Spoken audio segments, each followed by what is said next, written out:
PV Anwar ചേരുന്നുണ്ട്. ശ്രീ അൻവർ, ഇവിടെ ആഭ്യന്തര സെക്രട്ടറിയുടെ റിപ്പോർട്ടൊക്കെ മുഖ്യമന്ത്രിക്ക് എത്തിയിട്ടുണ്ട്. ഇപ്പോൾ ജ്യോതികുമാർ ചാമക്കാല പറഞ്ഞതുപോലെ ഒരു നടപടിയിലേക്ക് കടക്കാനുള്ള സാധ്യത കാണുന്നില്ലെന്നാണോ താങ്കളുടെ അഭിപ്രായം? അല്ല, ഇദ്ദേഹത്തിനെതിരെ എത്ര റിപ്പോർട്ടുകളാണ്? ആദ്യം DGP അന്വേഷിച്ച റിപ്പോർട്ട് തന്നെ അദ്ദേഹം കുറ്റക്കാരനാണ് എന്ന് പറഞ്ഞുകൊണ്ടാണ്. ആ റിപ്പോർട്ട് വന്നപ്പോൾ എന്താ ചെയ്തത്? ആ റിപ്പോർട്ടിനെ കുറിച്ച് അന്വേഷിക്കാൻ വേറെ 3 ആളുകളെ വെച്ചു, 3 IPS വെച്ചു. ഇപ്പൊ ഇതെല്ലാം കഴിഞ്ഞ് വീണ്ടും ആ അന്വേഷണങ്ങളൊക്കെ പൂർത്തിയാക്കി അദ്ദേഹം കുറ്റക്കാരനോ എന്ന് പറഞ്ഞ് റിപ്പോർട്ട് കൊടുത്ത് അതിപ്പോ ആഭ്യന്തര സെക്രട്ടറിയുടെ മേശപ്പുറത്തെത്തി എന്നാ പറയുന്നത്. എന്തു വന്നാലും ഇതിന്റെ മുകളിൽ അവസാനത്തെ തീർപ്പ് കൽപ്പിക്കേണ്ടത് മുഖ്യമന്ത്രിയാണ്. അദ്ദേഹത്തെ സംബന്ധിച്ച് ഇനി അതിലൊരു തീർപ്പ് കൽപ്പിക്കാതെ ഈ പറയുന്ന അജിത് കുമാറിനെ രക്ഷപ്പെടുത്താൻ കഴിയും എന്ന് എനിക്ക് തോന്നുന്നില്ല. ഒന്ന്.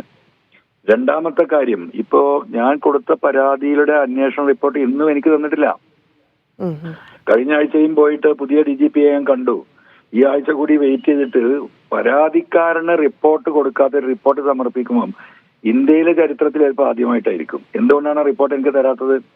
ഞാൻ പറഞ്ഞ പല കാര്യങ്ങളും ഹൈഡ് ചെയ്തിട്ടാണ് ആ റിപ്പോർട്ട്. ഞാൻ കൊടുത്ത പല തെളിവുകളും അതിൽ ചേർക്കാതെയാണ് ആ റിപ്പോർട്ട് കൊടുത്തിട്ടുള്ളത്. അതുകൊണ്ട് തന്നെയാണ് എനിക്കത് തരാതിരിക്കുന്നത്. അപ്പോൾ സ്വാഭാവികമായിട്ടും ഇദ്ദേഹത്തെ റെക്കമെൻഡ് ചെയ്ത് DGP ലിസ്റ്റിലേക്ക് റെക്കമെൻഡ് ചെയ്ത് അയച്ച ഗവൺമെന്റിന്റെ ഡിസിഷൻ അത് തെറ്റാണ് എന്ന് പറഞ്ഞുകൊണ്ട് എന്താ പറയാ UPSCക്ക് ഒരു കത്തയക്കാൻ ബഹുമാനപ്പെട്ട പ്രതിപക്ഷ നേതാവിനോട് ഞാൻ പറഞ്ഞതാണ്. ഒരാളും ഇടപെട്ടില്ല. ഞാൻ 16 കത്തുകൾ അയച്ചു UPSCക്ക്. 16 കത്തുകൾ പല തെളിവുകളും വെച്ചുകൊണ്ട് ഇദ്ദേഹത്തെ ഈ ലിസ്റ്റിൽ ഉൾപ്പെടുത്തിയാൽ സുപ്രീം കോടതിയിൽ അത് ചോദ്യം ചെയ്യുമെന്ന് വരെ എനിക്ക് പറയേണ്ടി വന്നു. അപ്പോ പ്രത്യക്ഷമായി പറയുന്നതും അന്തർധാരയും പല വ്യത്യാസങ്ങളും ഉണ്ട്. ഇവിടെ നടന്നുകൊണ്ടിരിക്കുന്ന പോലീസിലെ വർഗീയവൽക്കരണത്തിനും ക്രിമിനൽ വൽക്കരണത്തിനും നേതൃത്വം നൽകുന്ന ഒരു പക്കാ ക്രിമിനൽ, നൊട്ടോറിയസ് ക്രിമിനൽ എന്ന വാക്കാണ് അന്ന് തൊട്ട് ഞാൻ ഉപയോഗിക്കുന്നത്. ഇപ്പൊ അദ്ദേഹം ഇവിടെ പോയിട്ട് എന്താ ചെയ്തത്? ശബരിമല പോയിട്ട് ട്രാക്ടറിലെ ആളുകൾ യാത്ര ചെയ്യരുതെന്ന് ഹൈക്കോടതി പറഞ്ഞു കഴിഞ്ഞ ഒരു വിഷയത്തെ ഹൈക്കോടതിയെ വെല്ലുവിളിക്കുകയാണ്. കേരളത്തിലെ നിയമ സംവിധാനം അദ്ദേഹം തീരുമാനിക്കും. ഇപ്പൊ ഒരു പുതിയ DGP വെച്ചിട്ടുണ്ടല്ലോ, എനിക്ക് തോന്നുന്നില്ല വല്ലതും നടക്കുന്നത്. കാരണം ഇപ്പോഴും പോലീസ് കൈകാര്യം ചെയ്യുന്നത് ഈ പറയുന്ന അജിത് കുമാറാണ്. അജിത് കുമാർ അറിയാതെ ഒരു ഫയൽ അങ്ങോട്ടും നീങ്ങില്ല, ഇങ്ങോട്ടും നീങ്ങില്ല. ഇപ്പൊ അദ്ദേഹത്തെ അഡ്മിനിസ്ട്രേഷൻ DGP ആക്കാൻ വേണ്ടിയുള്ള ശ്രമം നടക്കുന്നു എന്നാണ് എനിക്കറിയാൻ കഴിഞ്ഞത്. എന്തായിരിക്കും സ്ഥിതി കേരളത്തിലെ? കേരള പോലീസിൽ നടക്കുന്ന എല്ലാ കാര്യങ്ങളും അഡ്മിനിസ്ട്രേറ്റീവ് വഴിയാണല്ലോ പോകുന്നത്. ആ അഡ്മിനിസ്ട്രേഷന്റെ ചാർജ് അദ്ദേഹത്തിന്റെ കയ്യിലെത്തിയാൽ പോലീസ് ആരാ നിയന്ത്രിക്കുക? റവാഡ ചന്ദ്രശേഖരന് എന്താ ചെയ്യാൻ കഴിയുക? കാരണം ഒരു സെമി മുഖ്യമന്ത്രിയാണ് ഈ പറയുന്ന ചങ്ങാതി. ആ സെമി മുഖ്യമന്ത്രിയെ മറികടന്നുകൊണ്ട് റവാഡ ചന്ദ്രശേഖരന് ഒരു തീരുമാനം എടുക്കാൻ കഴിയുമോ? മുന്നണിക്കുള്ളിൽ വലിയ എതിർപ്പുണ്ടാവില്ലേ? CPI അല്ലേ ഇത് ഇവിടെ വരെ കൊണ്ടെത്തിച്ചത്? CPI എവിടെ പോയി? CPI എവിടെ പോയി? അത് പറഞ്ഞു പോയാൽ മതിയോ? CPI എന്നോട് നിലപാട് സ്വീകരിച്ചില്ലല്ലോ. പറഞ്ഞത് പലരും ഉണ്ട്, പലർക്കും പലതും പറയാം. അത് ആളെ പൊട്ടീസാക്കാൻ പറയുന്നതിൽ അപ്പുറം എന്താണ്?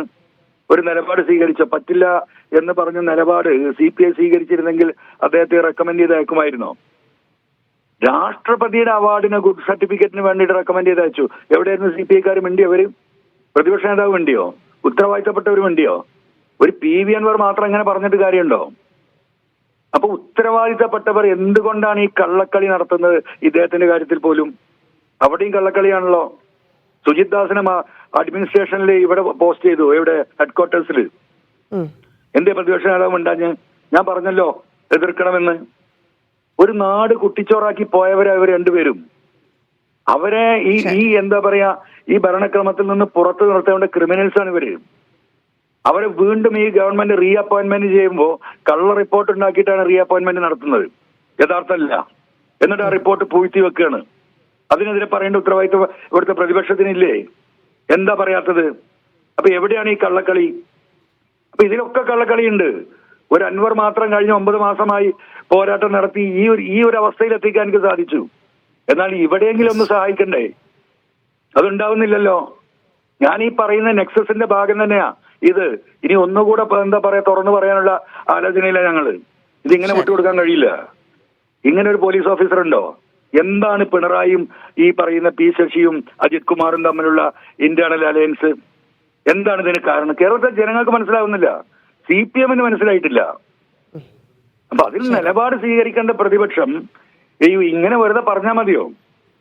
കോൺഗ്രസിന്റെ ചില നേതാക്കന്മാരൊക്കെ പറയുന്നുണ്ട്, എന്ത് കാര്യം? ഇടപെടണ്ടേ? PV അൻവറിന്റെ കത്തിനാണോ വാല്യൂ, പ്രതിപക്ഷ നേതാവിന്റെ കത്തിനാണോ വാല്യൂ? എന്തിനാ പ്രതിപക്ഷം ഇവിടെ ഇരിക്കുന്നത്? ആ ധർമ്മം അവര് ചെയ്യുന്നില്ലല്ലോ പല കാര്യത്തിലും. ഇപ്പൊ മുഹമ്മദ് റിയാസിന്റെ കാര്യത്തില് ഞാൻ എന്താ മുഹമ്മദ് റിയാസിന്റെ കാര്യത്തിൽ പറഞ്ഞത്? ഈ സ്ത്രീയെ അറസ്റ്റ് ചെയ്തിട്ട് 1.5 മാസം കഴിഞ്ഞിട്ട് പത്രക്കാർ നൽകിയ വിവരാവകാശ രേഖ പ്രകാരമാണ് ഈ സ്ത്രീ ഇവിടെ വന്നിട്ട് ടൂറിസത്തിന് വേണ്ടിയിട്ട് വ്ലോഗ് ചെയ്തതെന്ന് അറിയുന്നത്.